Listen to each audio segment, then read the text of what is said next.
I just muted myself. I just muted myself, guys. Okay. All right, here comes everybody. All right, let me share screen. Okay, how do I sound, Gary? You sound good. All right, well, welcome everybody. This is Andy Heller, and let me walk you all through Hey, what we're Andy, let gonna. everybody get in first. We don't have Got it. everybody in yet. We Okay. still got people joining, so yeah. All right, but everybody, we're going to give you a couple minutes to get in, and then I will give an outline of what we're going to cover today. Yeah. We still got people joining here. All right, but I think we can start, Gary. I don't want to hold up the people that were on time for those that are coming in now. So we have almost 100 people, so we should get going. Okay, let's go ahead and press record. We're recording. Okay, So it's all you, Andy. fantastic. Hello, everybody. This is Andy Heller. I'm a real estate investor for 35 years, president of regularriches.com. I've been teaching investing for almost 2 decades. I like to say I started when I was 10, so I'm not that old, but the truth is I'm very old. So here's what we're going to do today. There's really 4 parts to tonight. I'm going to give a quick overview of my model. My good friend and co-host for an event that we're doing on the 24th or 25th, Alan Cowgill, will come in and do a very 15, 20-minute overview of his model. And then we're going to pivot and come back and talk about what's happening in the real estate market today and why we see this as a special opportunity for all of you. In other words, is the market preparing to reset? And if so, how to position yourself for the reset. Now, in the chat, you may have a question or two. And if we have time, we want to be done in an hour. Post a question or two. And if there's time, we'll have a fourth segment where we'll answer a few of the questions before we say goodnight. So I'm going to start off. If you take a picture of the QR code, Alan and I will be coming back on the 24th and 25th and doing a full weekend workshop. I'll be taking the morning segments, and Alan will be taking the afternoon segments.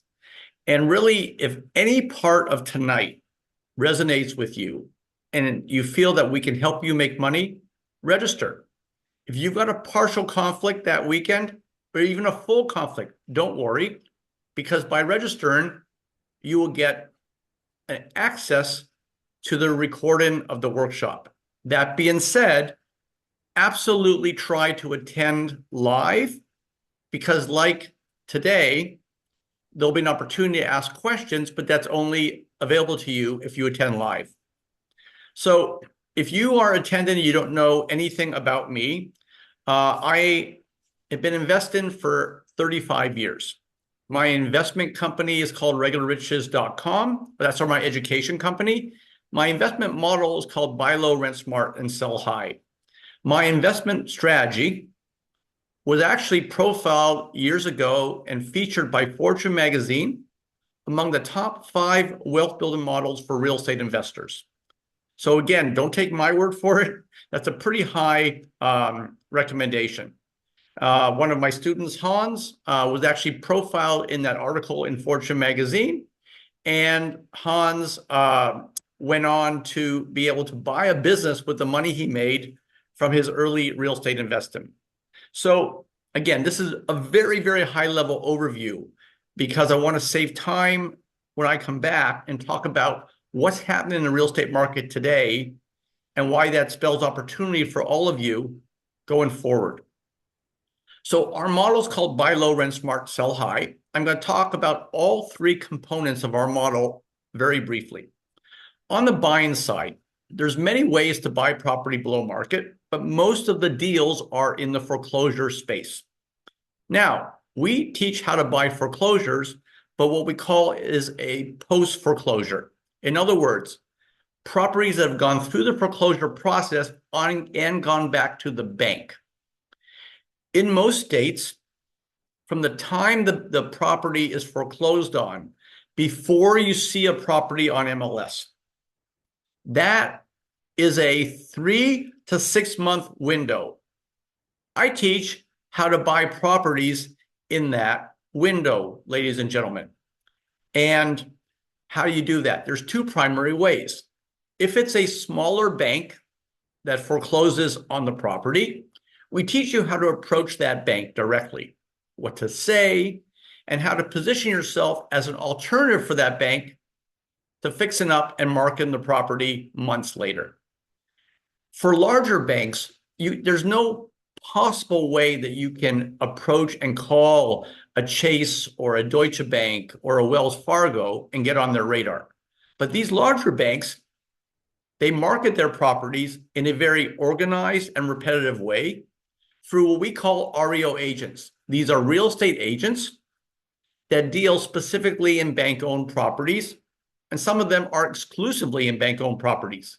Again, we teach you how to approach these agents, how to present yourself as an investor, so that these REO agents, by extension, these larger banks, will consider you as a potential quick sale alternative for that property, rather than waiting months and pushing that property to the public on MLS.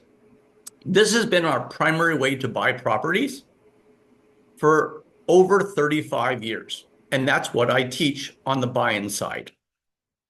Now, once you've purchased the property, you'll market the property for sale or lease purchase. That's for sale or lease purchase. There's a few people that got unmuted. I need to ask you guys to mute, please. All right. Now, we did not create the lease purchase. It's been around for a long time, ladies and gentlemen. Okay. What we do that's different is we use a carrot.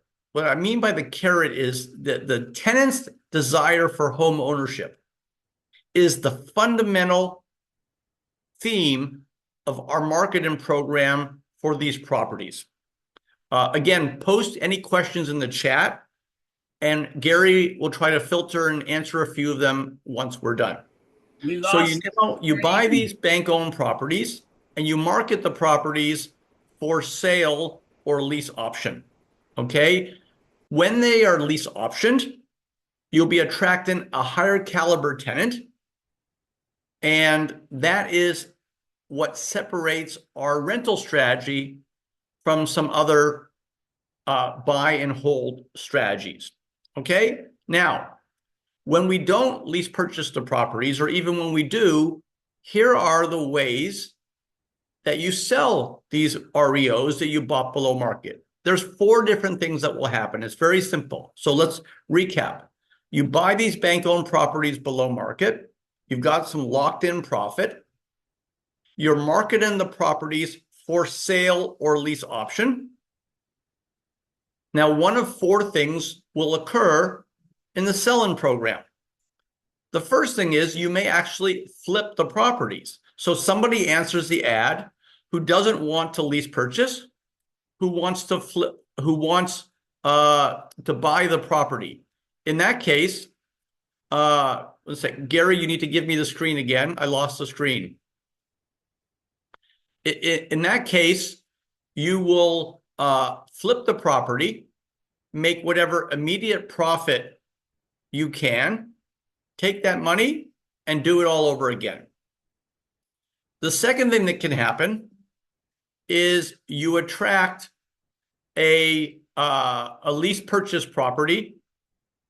Sorry, let me put my screen back on there for everybody. Okay, so the first thing that might happen is you flip the property. You make some quick sale money, you put that in your bank account, and maybe turn that cash into 2 or 3 more properties. The second thing that might happen is you'll not flip the property, but you'll attract a lease purchaser who wants to buy the property but can't buy today. Most of these lease purchase families will transact in the 3rd year or later. So the second group of properties, since you've owned it for 2 or 3 years, you now make additional profit with cash flow benefits, tax gains, equity. So your typical property purchased by a lease purchaser around the 3rd year, you're going to make upwards of $50,000 on these properties. The third thing that can happen is the lease purchaser doesn't buy. Now, when this happens, keep this in mind, everybody. Anytime a family doesn't buy, they expect it to buy. So almost always, when you get the properties back, This is the universal the one. properties. I remember I had to use 2 remotes. Okay, I need Gary, need help to mute everybody so they can hear me. So the properties that where the lease purchaser does not buy, you'll get back in way better condition. You're not going to have significant rehab costs to put the property back on the market, and you just lease purchase again. So for example, let's say you lease purchase a property for $400,000, and after 3 years, the family says, sorry, we're moving to Detroit. So we're gonna break our lease purchase agreement. But now that $400,000 property is worth $460,000. You take it back, maybe you put $10,000 or $20,000 into it to make it in pristine condition and put it right back on the market, but instead of at $400,000, at $460,000. So when a family is not able to buy, the third outcome is you just repeat the process and put it right back on the market for sale or lease purchase.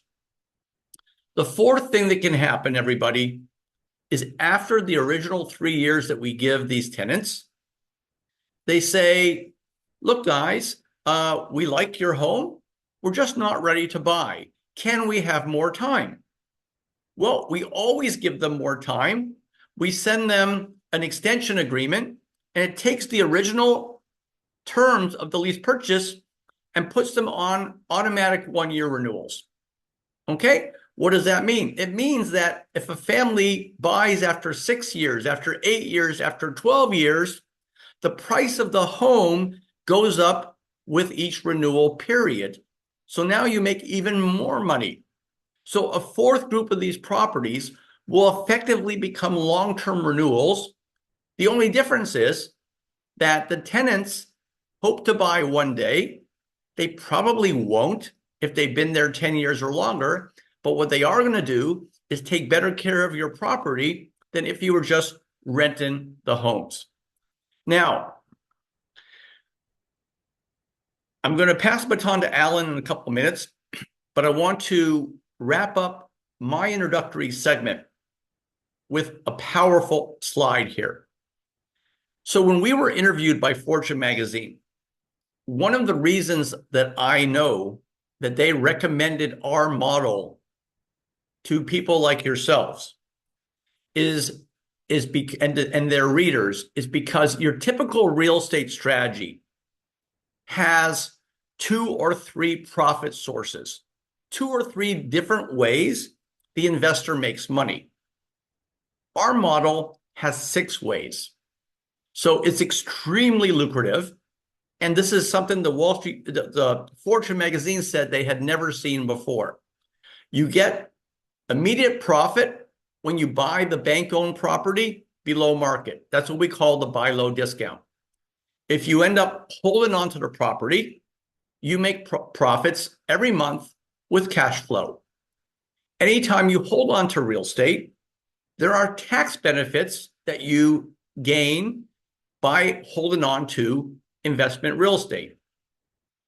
If you got a loan on the property, every single month your tenant makes a payment, you own a little bit more of that property. That's called an equity gain on the property. Appreciation, because this is a lease purchase and because you lock in,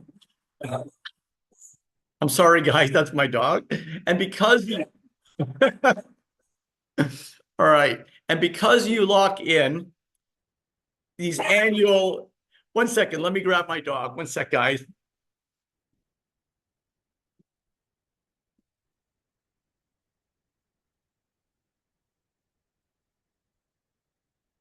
Well, this won't happen if I'm holding him. So because you are locking in on your renewals, annual increases, you're able to capture appreciation that naturally occurs in real estate.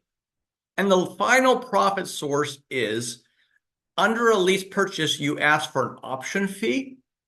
And if they don't buy the property, you get to keep that option fee as additional profit. Some of you live in states like Texas where there is legislation in place about lease purchases, and we will speak in the workshop on how to modify your lease purchase terms to be consistent with that legislation in your particular state. So without further ado, I'm going to introduce Alan, who will talk about his area of expertise, which is raising private funds. Alan, if you got your screen worked out, great. If not, then just verbally walk everybody through, and then we'll come back and talk about what's happening in the market right now and why today is a great time to invest. What are the signs that we're seeing?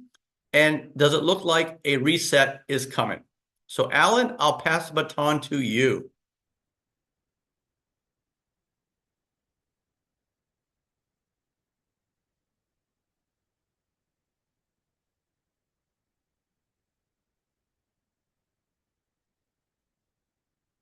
All right. Well, Alan, I want you to interrupt me as soon as you can return. I'm not sure where Alan, Alan. you need to unmute. Okay. He's there. You just gotta, you're muted.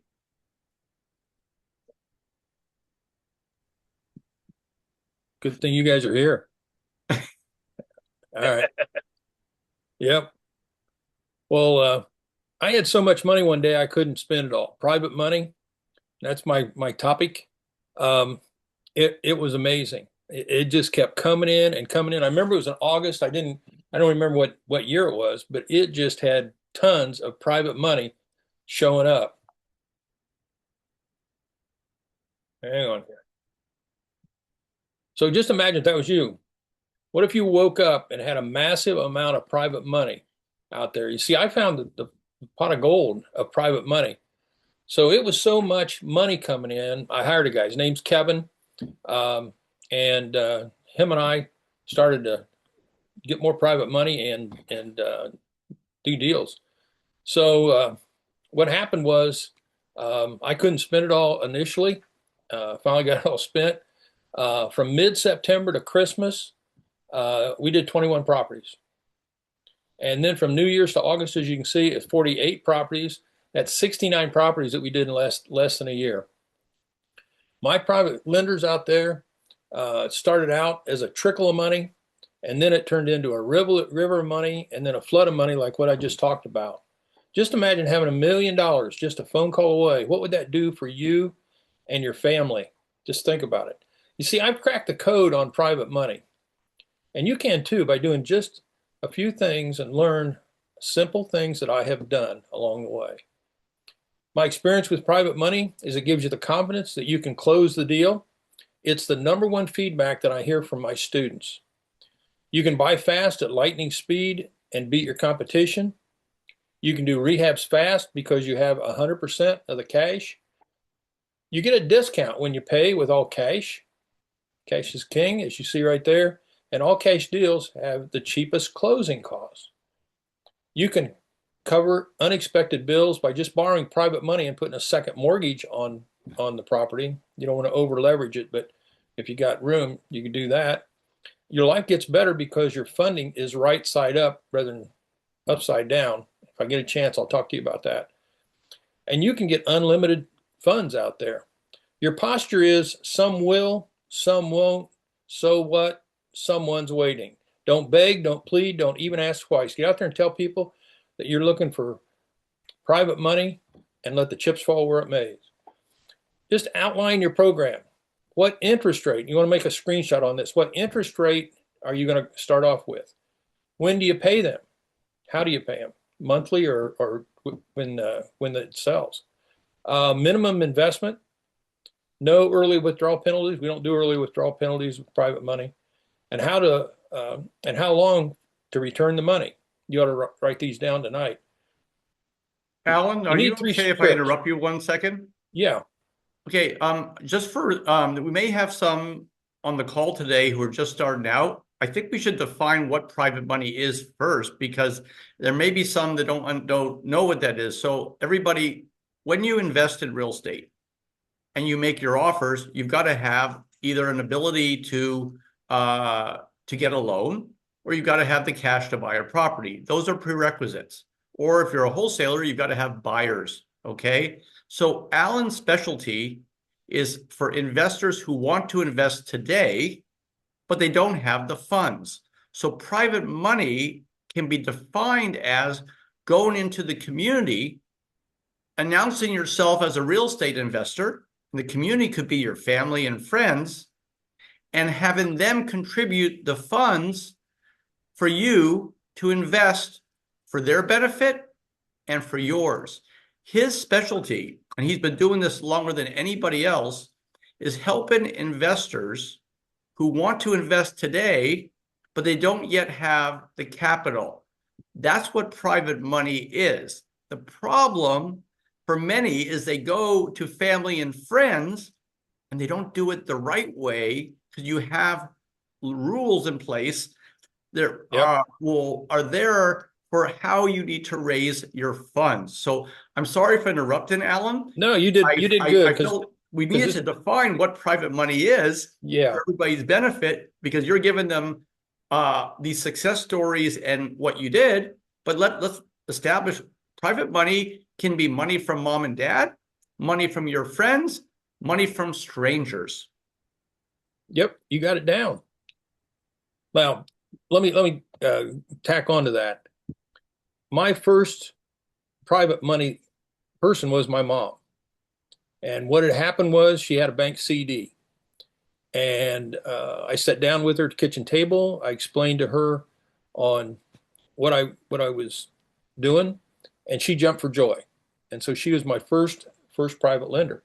I had done some real estate deals before that, but mom was the first person that I approached her on that. So on here, this talking to people that you know, I sat down with mom. She agreed to it. She had really was excited because it gave her a higher interest rate, okay, on what she was getting. So voicemail, you can do that with scripts and talking to people that you know out there. So when I'm talking to people you know, just imagine that you're meeting with your first private lender tomorrow.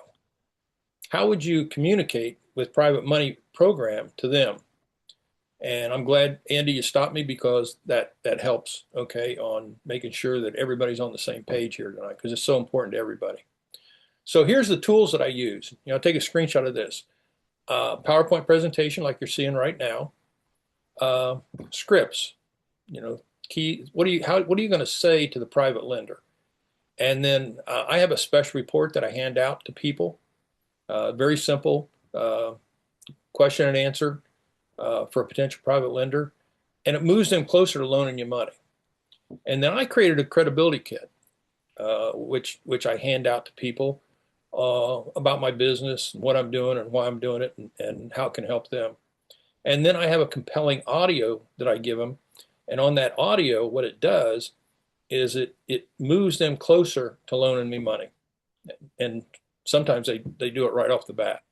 So you can see that having a proven presentation would make finding private money very, very easy. Also, along the way, I've created 3 programs in our industry that didn't exist before. And here's one of them. I call it my 3-touch rule. It's an amazing, simple lead generation, because in order to get private money, you got to lead gen to attract lenders like a magnet. And I've got Gary's name up here. Gary, when we first met, you didn't know anything about private money, right? And then no, I mean, I didn't have any money. Couldn't even go to banks. Yeah. So how many doors are you doing today? We to date we have 374 doors. You've come a long way, buddy. At the moment. Come a long Yeah, way. and we're actually we're in contract to pick up 80 more doors. I don't know if I told you that. No, and we're that's looking. good. We're trying to close on those in the next couple of months. Good for you. Good for you. So the three-touch rule, it shows you how to quickly, easily fund your deals out there. Dominic here, within 24 hours, he had $350,000. Pete, he got a million two. Valerie here, she was broke, and she went to one of my events, and actually she's recommending that everybody you know get to know me, things like that at an event. And she is now doing a $22 million property, all going from being broke. And Alan Mosier, thank you for your program on private money funding. It made me a millionaire at 30, and today at 33, I'm a multimillionaire. Hedry Grant, this is an interesting one. I was in Minnesota, and he came up and gave me a big hug because he's a hard money lender. And the way he did that was through private money and how I taught him to do that. So he said here, I was able to raise $7 million in private money, and it completely changed my life. In the first 24 hours of my live event, over the years, my students have raised over $500 million. Some folks are getting started and need funding for their deals. Other folks are doing deals with their own money. What I'm going to share with you is who should use private money. If you're a beginner out there, that is a great place to start because you learn it the right way and you do it the right way. If you're intermediate real estate investor, maybe you've done 5 deals, 4 deals, something like that, then this is a way to really launch because you've already got a lot of expertise. And then in experienced real estate investors, they've come along too and did deals. So I teach the best, the easiest, and the cheapest way to attract and convert people into private money lenders. Your next loan is waiting for you if you have just gone out and sold a property. What will happen with the private lender is they will instantly want you to get another property because they want to keep that income stream coming. So it just comes through magically. It's really great. The key to using private lenders so I can make offers and confidence, and this makes it possible out there. It's just like ordering up pizza out there. So magic of getting a flood of private money. Private lenders will bring you more private lenders without you asking. One private lender might bring you 2, 2 can bring you 4, and that's how all that money just keeps coming in and coming in. You grow your business that way. And then you need to up the ante. What's that mean? Well, when somebody says, yes, I want to loan you $500,000, what I encourage my students to do is to ask the lender, potential lender, if I find a deal worth $1 million, should I call you?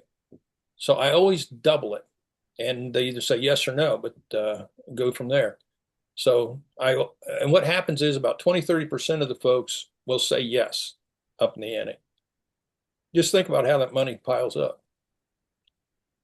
Show you how you can get the money you need to buy apartment complexes, commercial property, or single-family homes, regardless of your credit or financial situation. You like the idea of not having monthly maybe mortgage payments maybe. Look down here on the flipper side in the corner there. It says no monthly payments, and private lenders get paid when you get paid. So rather than having mortgages come in every month, then you just cover it all at once. Think about having $1 million loaned to you and you don't have to worry about monthly mortgage payments. You know, out there, this is really the what Andy and I have set up is the find and the fix and the keep or sell is what Andy's showing, and I got the funding part on this. So the system to buy 5 to 7 properties a month. What happened was I call him my rookie realtor. He just got done being a realtor, and he showed up in the office, and he wanted to. The only reason he was there is because they sent him in to pick up the check.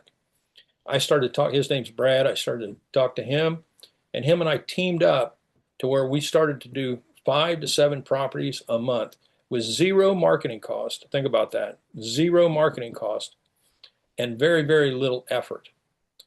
And Brad, he became my private lender. He had $8 million in private. This is a broke guy starting out, by the way. $8 million of private money. He purchased 1,000 single-family homes, last I heard. He purchased a number of apartment complexes and 75 storage units down I-75. Family, friends, associates are the best way to start out. What I do, I started out with my mom. Okay, it's the easiest way to get started. If you feel uncomfortable with that, then you move on. Okay.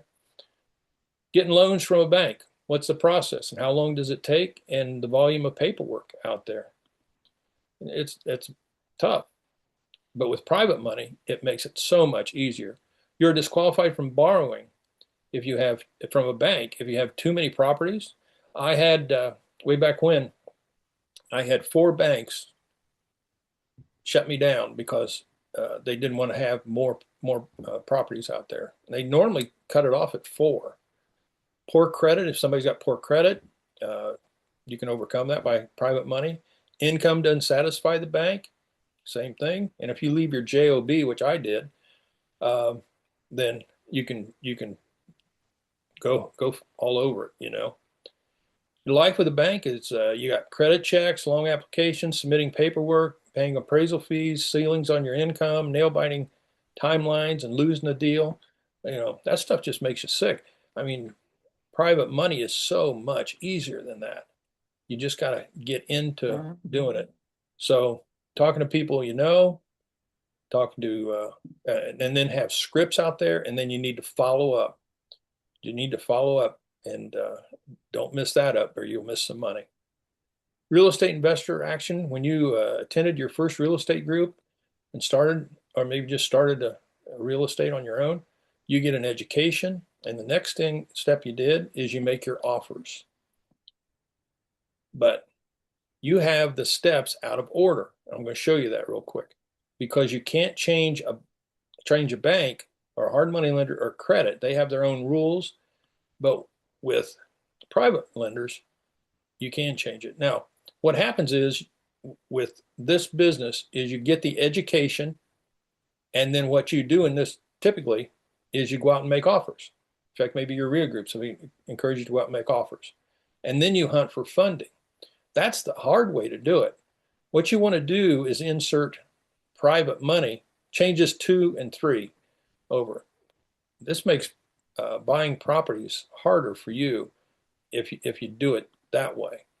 You know, you're handling your funding different from the normal business. This is the typical business for companies. Or I have doctors down there. My dad was a doctor. So how did he do it? Well, he got an education. Then he focused on funding. And then once he got the funding, then he opened up for business. That's typical what businesses do. But what we do in real estate is we turn 2 and 3 around. We go around and you open up for business but you don't have the funding. Okay. That was my point.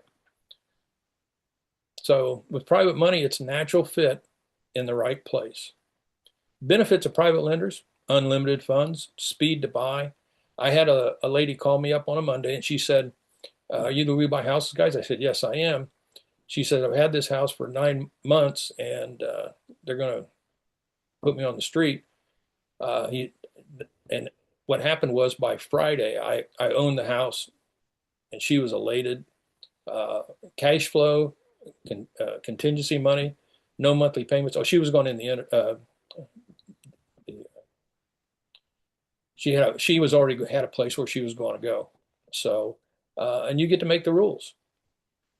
No credit checks, saves you money, makes more money. It's flexible. I like having payments on the 15th of the month. So what maybe some of you are doing is you're having the payments come in on the 15th of the first. I'm sorry, on the first of the month. I always have mine come in on the 15th of the month because that gives me grace period in there with my renters. And you do deals you couldn't do any other way. Some of your profit when you buy, because you can pull that out. You can pull out some of your profit. It's cheaper than having a partner. You fund the purchase of defaulted paper. You can buy at a discount. And you got 2 income streams out there. Okay. On the path to wealth, this is my proprietary method of attracting cash. Your biggest issue is what to say to lenders, when to say it, what action should you take, and when to switch gears. So I've documented this. So on asking for money, I have what I call the magic words and the 30-second commercial. Okay. So I'm screening people out, and this is how I do it on the magic words. I'm going to show you what they are right now. On the magic words, ask people, hey, by the way, do you have an IRA, bank CD, or a dormant 401k that's not currently earning a secured high rate of return? And they're either going to say yes or no. So on the yeses, then we go over and go to the 30-second commercial. I'm a real estate investor in Springfield, Ohio, and I buy, fix, and then sell commercial property. At times, I will borrow funds from folks just like you. I pay a high rate of return. Can I tell you more?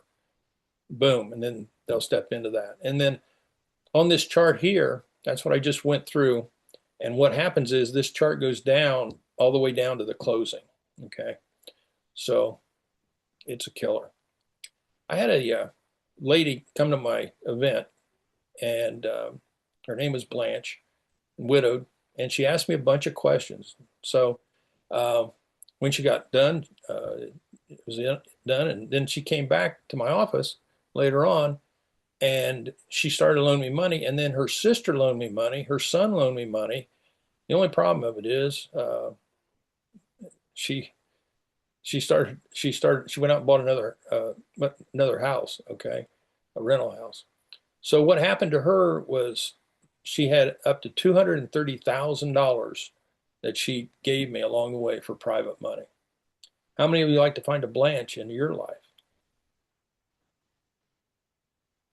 I was on a first date, and on this first date, I went up, walking her up to the door, and what happened was my car had burst into flames. And what happens on me on this is this was before I had private money. Was a real pain, and it gave me the incentive to go out and do real estate. Picked up the phone at 2 in the morning and started to look for real estate deals, and it worked. It worked. There's Mom. She was my first private lender. I bought two properties the first year, 5 the second, 18 the second. I've done hundreds of properties now, many without monthly payments. Deidre here, $240,000. Rocky, $120,000.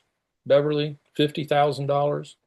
This is private money that they get all within the first 24 hours of my event. $180,000. Max here, he's $285,000. Group there in Arlington, $1.9 million.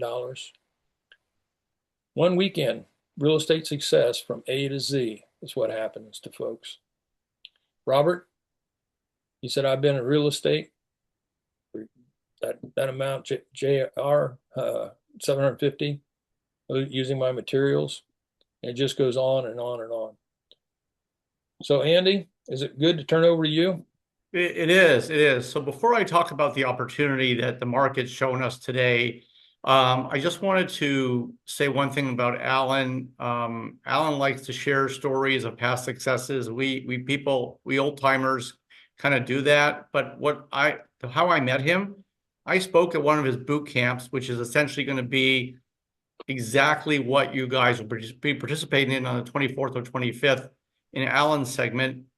And I watched as a bunch of strangers gathered in that room, went off at the break, made some phone calls, and came back and raised over $20 million. So if you are in a situation where you want to invest, but you don't have sufficient capital yourself, that's what Alan's specialty will cover. So this is the third segment to now of our webinar tonight. And I remind everybody, I'm going to try to do this in about 7 to 10 minutes because I see over 21 questions in the chat. And Gary, if you'd be kind enough to filter some of those, and we should have some time for 2 or 3 really good questions before we say thank you to all of you and call it a night. Now, again, please take a picture of the QR code on the screen. And if you'll need to share your screen, Andy. Oh, I got it. It's still Okay. got Alan's up. All right. Let me do that. Thank you, Gary. So here's the QR code. Take a picture, everybody. And if you believe that it sounds like we can help you guys make money and where the market's going aligns with what we teach, please register and attend the full weekend on the 24th and 25th. The cost is $9.95. The only reason why we even have that price is because we want to make sure that that we are adequately staffed for the event. So let's go forward and look at what's happening. They want the QR code, Andy. Andy, sorry, your screen's not pulling up. It's not. Oh my. Okay. Yeah. Let me try this again. Share. Is it on now? No, Alan, go ahead and stop sharing on your side.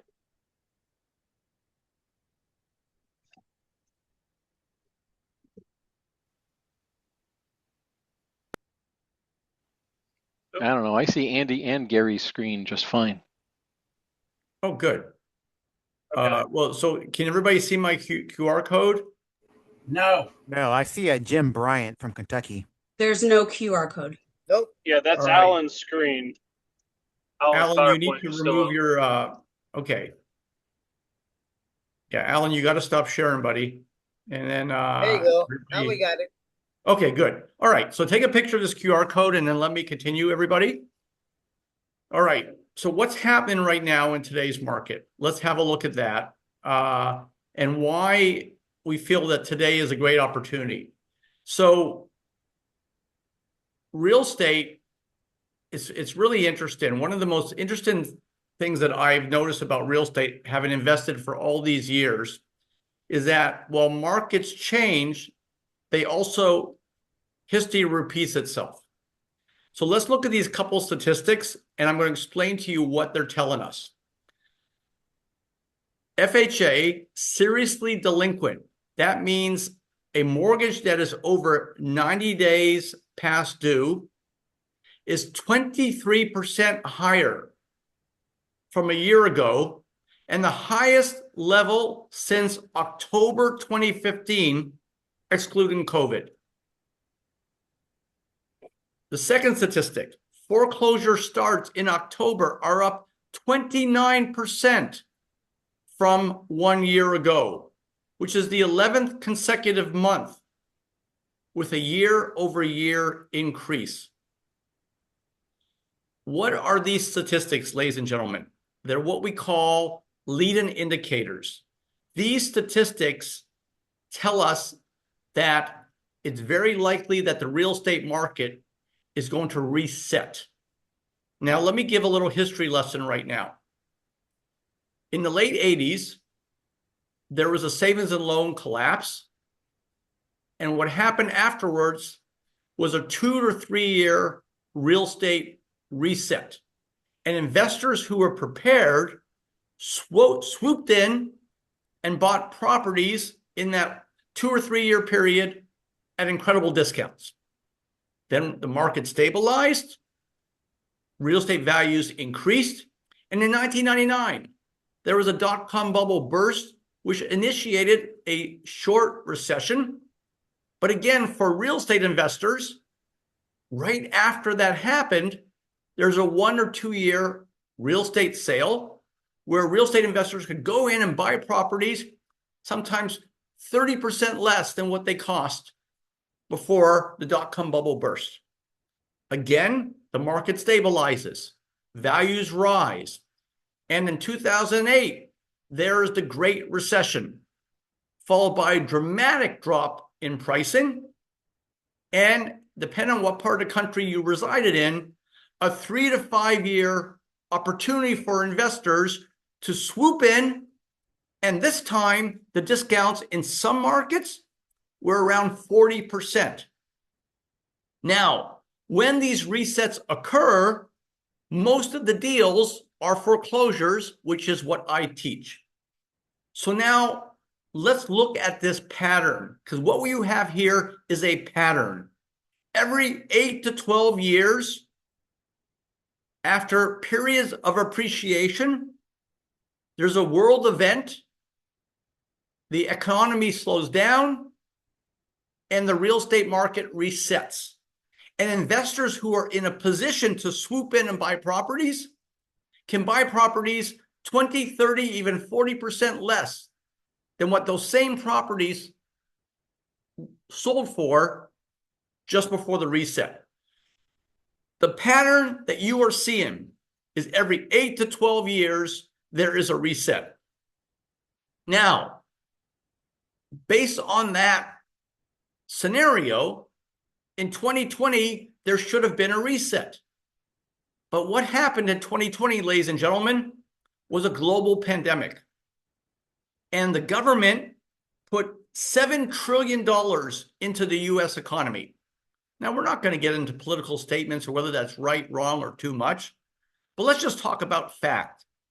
Whenever the government puts that kind of money into the economy,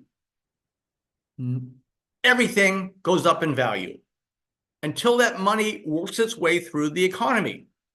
The real estate market stays high. The stock market stays high. The bond market, the T-bill market stays high. The treasury bill market stays high. So most economists who are a lot smarter than Alan and I believe that any reset that was going to naturally occur in the real estate market got delayed because of this injection of $7 trillion. Now, when you look at these different historical resets, they didn't just happen. There were signs like I just showed you. These two signs are leading indicators that a reset is coming. Now, just to be clear, Alan, myself, no economist is smart enough to tell you exactly when it's going to happen, exactly how deep the reset will go, exactly how long the real estate opportunity will be after the reset. Nobody has a crystal ball, but what we do have is history to show us this pattern of what happens. Now, if you have never watched the movie The Big Short, that's your homework besides registering for this event on the 24th and 25th.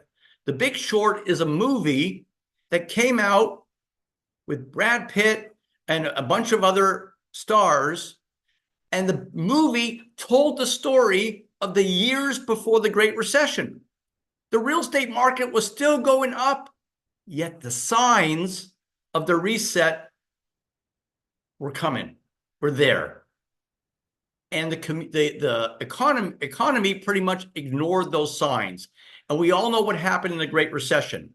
It was a dramatic collapse, and investors who were prepared made hundreds of thousands, and in some cases, millions of dollars buying discount property after the market reset. Alan and I will be talking about how to take advantage of this reset when in the workshop on the 24th and 25th. When you register, you get a free product from Alan and my free book, ebook, 10 Ways to Buy Low, just for showing up.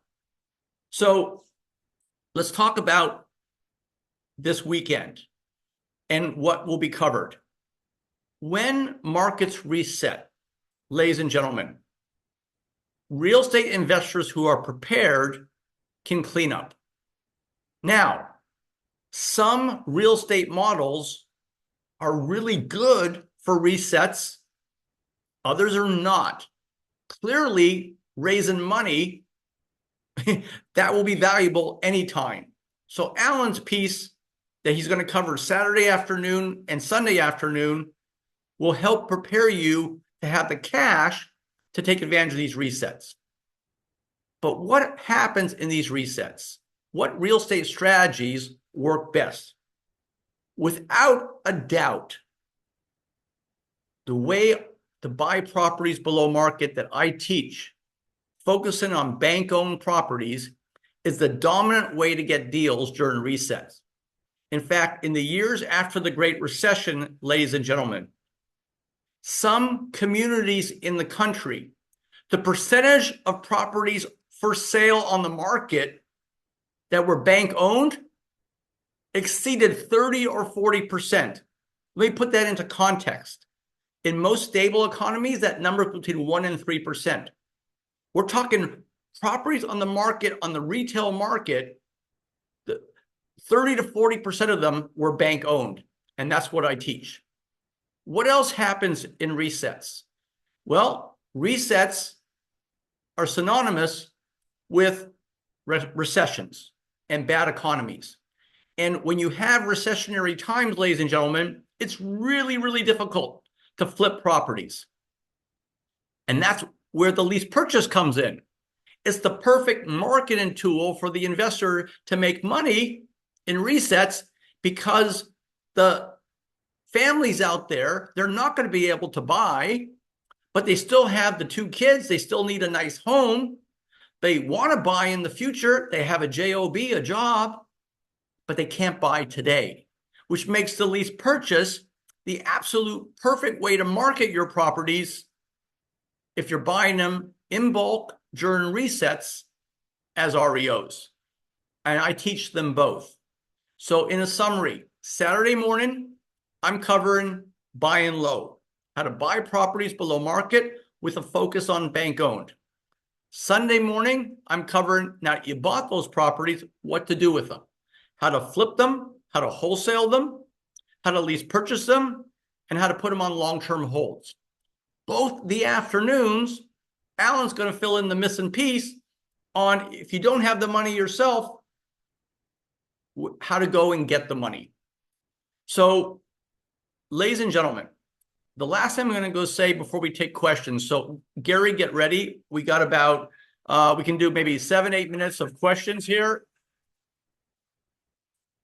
Sorry about my dog. The last thing I want to say is I've been very successful personally as a real estate investor. The money I've made has allowed me to buy and start other businesses, and has really given me the financial freedom that most of you want when you look to become a real estate investor. So I don't really have a lot of personal regrets.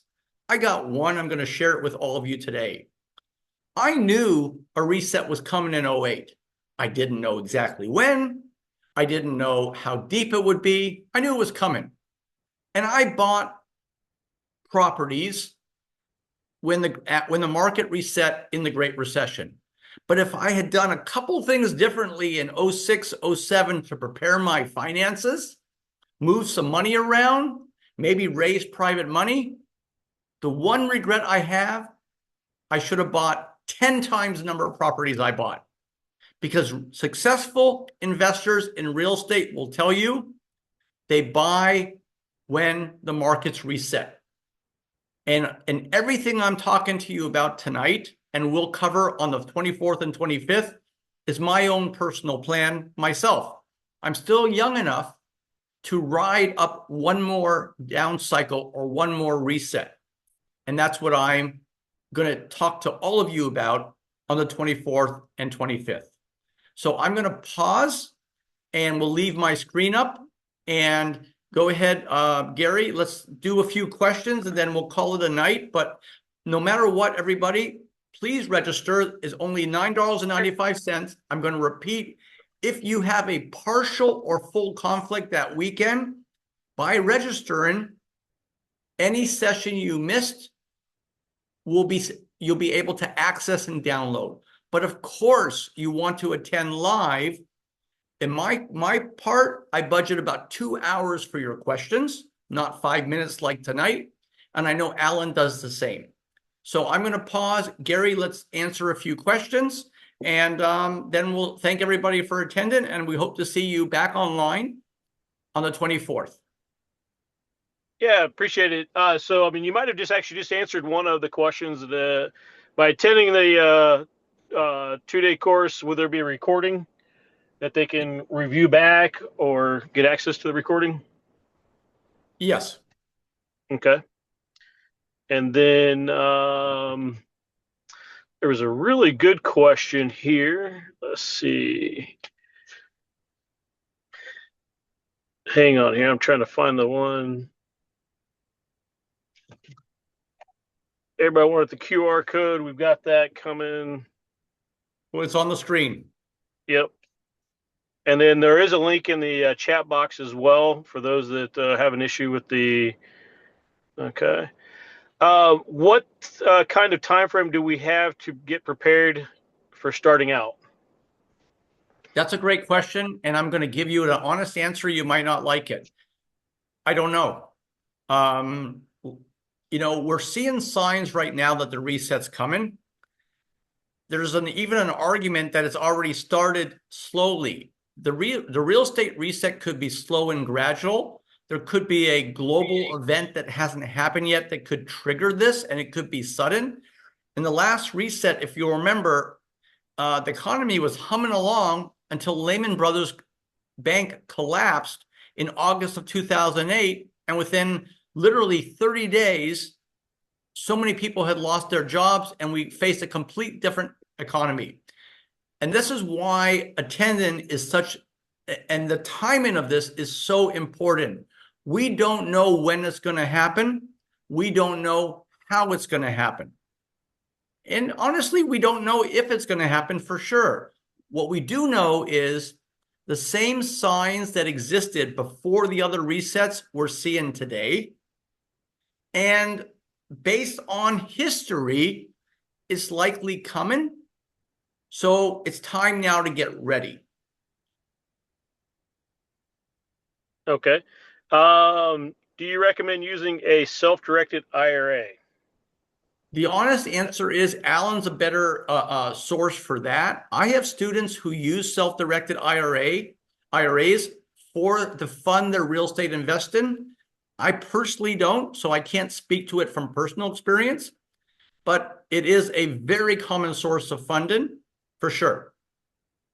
Yeah, and I use them. Yeah, I even talk people into setting up self-directed IRAs to give me money.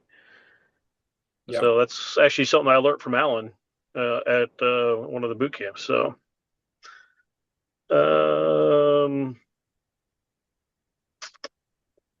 let's see.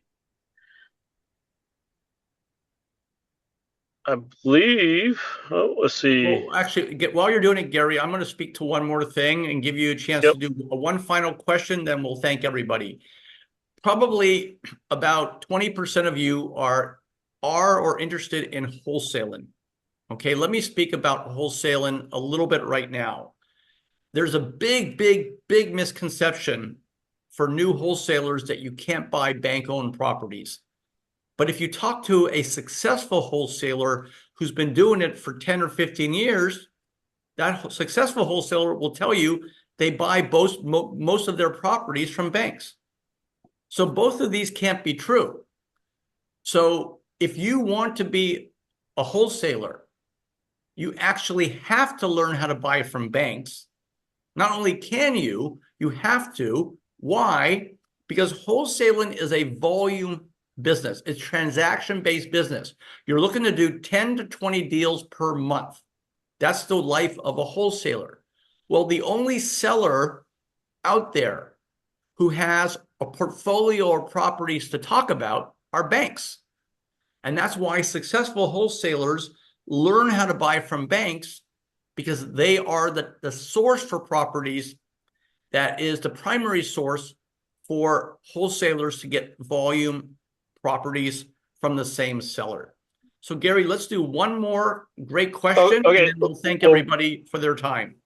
Real quick, it looks like we have a few people trying to process credit cards, sign up, but they're getting errors on it, and so it looks like there's multiple people. So that goes to your let side. me speak to that. Everybody, if there's 50 people trying to buy at once, there might be a temporary issue.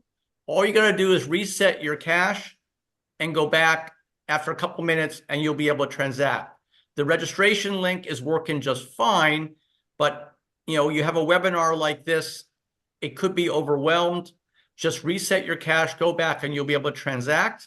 And just email your RIA if you have any problem that takes more than 25 or 30 minutes. But the registration link definitely is working fine. Okay. This is kind of a two-part question as well for our last question, Andy. There's multiple questions that kind of lead up to the same here, but how much money do you need to get started? And the other question is there going to be a huge upsell of like $30,000 or $40,000 at the boot camp? Okay. To be perfectly frank, no. Alan and I, let me answer the last question first. There's no $30,000 or $40,000 product. Alan and I are both what we call educators. Yes, we have kits. It's nowhere close to that number. You don't have to buy, but you do have to attend. 90% of the weekend will be 100% education. Then we'll talk about our kit. My own strategy, I don't mind telling you, is I prefer what I call, I dump information. I walk you through step by step how my system works. And then, okay, if you want the intellectual property, then you'll have that opportunity. But you're not going to be going into a sales-a-thon, everybody. Let me answer now the first question. How much money you need to get, what do you need to get started? So it's a bit of a loaded question because the right answer is different for every person. If you have no money at all, you can start as a wholesaler, or you can work with Alan and learn how to raise private capital. Another answer is like how I got started. I had just enough money for a down payment. You're going to laugh at this, everybody. For a homeowner loan. I didn't have enough money for an investor loan. So I moved into the first investment property for a year, fixed it up, and then I lease purchased it. That's how I got my start. So having good credit, having a little bit of cash for one deal, that's really good. It's not necessary. So the big point that I want to say to all of you is this is a great way to wrap up. You can find 100 reasons that you're concerned about investing.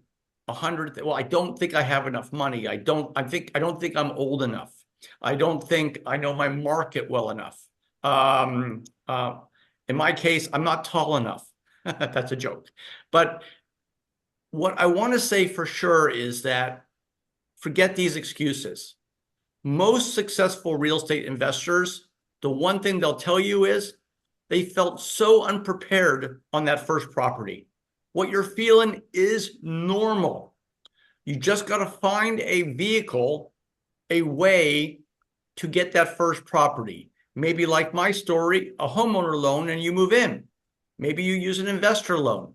Maybe you raise private money. You got no capital, you find a credit partner or you wholesale. But don't make an excuse, because the last thing you want to do is agree that a reset is coming, attend our workshop, you know it's coming, and do absolutely nothing to position yourself and watch while thousands of other real estate investors make millions of dollars. You want to be that person to make millions of dollars. And I'll say again, I know the first time is scary. Alan, myself, Gary, everybody on this webinar who's bought properties and had success were scared the first time. It's really normal. And the best advice I can ever give you is you'll never completely suppress fear, but what you can do is educate yourself so you feel you're ready. And that's what the 24th and 25th is all about. So everybody, one last opportunity to snap a picture of the QR code. Again, if you need to reset your cash on your computer, you will be able to register within, but we're getting a lot of people registering right now. So the link is working, and just try one time and you should be able to attend. Any issues, just send an email to your RIA and we'll get you squared away tomorrow. But we hope to see you on the 24th and 25th. and we hope you have a ton of success investing. And Alan and I will do our part to make that real for you. Thank you for attending, Alan. Yep. Everybody, to your wealth. To your wealth. Good night, everybody.